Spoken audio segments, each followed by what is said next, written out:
ত্যাগীরা অভিমানী হয়, কিন্তু ত্যাগীরা বেঈমান নয়। আমাদেরকে এখন কেউ ডাকে না।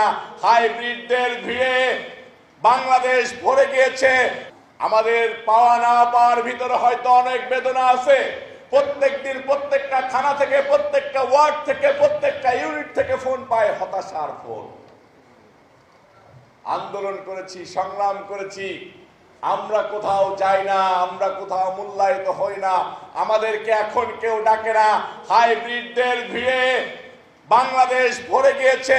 যারা দলকে ফেলে রেখে বিদেশ গমন করেছে, যারা দলকে ফেলে রেখে চাকরিতে গিয়েছে, যারা দলকে ফেলে রেখে গ্রামের বাড়িতে চলে গিয়েছে, যারা দলকে ফেলে রেখে ব্যবসা বাণিজ্য করতে গিয়েছে, তাদের ভিড়ে এখন ত্যাগীদের কোনো মূল্যায়ন নেই।